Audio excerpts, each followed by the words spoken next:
ರಾಜ್ಯದಲ್ಲಿ ಮತ್ತು ದೇಶದಲ್ಲಿ ಭಾಳ ದೊಡ್ಡದಾಗಿ ಚರ್ಚೆ ಆಗ್ತಾ ಇರ್ತಕ್ಕಂಥದ್ದು BJPಯ ವಾಷಿಂಗ್ ಮೆಷಿನ್ ಕಾರ್ಯ. ಇವತ್ತೇನು ಕಳಂಕಿತರನ್ನ ತಮ್ಮ ಪಾರ್ಟಿಗೆ ತಗೊಂಡು ಅವ್ರಿಗೆ ಶುದ್ಧೀಕರಣದ ಒಂದು ಹೆಸರು ಕೊಡುವಂಥ ಪ್ರಯತ್ನವನ್ನು ಮಾಡ್ತಾಯಿದ್ದಾರೆ. ಏನು ಸ್ವಯಂ ಘೋಷಿತ ವಿಶ್ವ ನಾಯಕ ಮೋದಿರವರು ಒಂದು ವಾಕ್ಯವನ್ನು ಹಲವಾರು ವರ್ಷಗಳಿಂದ ಹೇಳ್ಕೊಂಬಂದಿದ್ದಾರೆ, ನಾ ಕಾವುಂಗ ಖಾನೆ ದೂಂಗ ಅಂತೇಳಿ.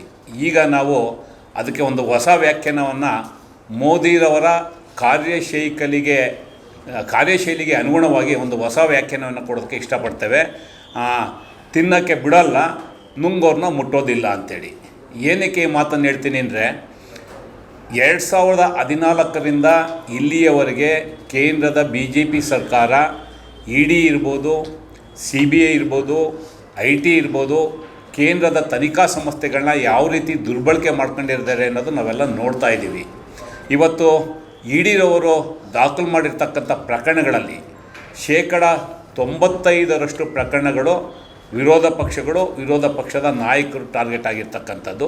ಅಟ್ ದ ಸೇಮ್ ಟೈಮ್ BJPಯವ್ರ ಮೇಲೆ ಪ್ರಕರಣ ಇಲ್ವಾ? ಇದ್ದಾವೆ, ಬೆರಳೆಣಿಕೆಯಷ್ಟು ಪ್ರಕರಣ ಇದ್ದಾವೆ. ಏನಾಗಿದೆ ಪ್ರಕರಣ? ಎಲ್ಲಿದೆಯೋ ಅಲ್ಲೇ ಇದೆ, ತನಿಖೆ ಮುಂದಕ್ಕೆ ಹೋಗಲ್ಲ.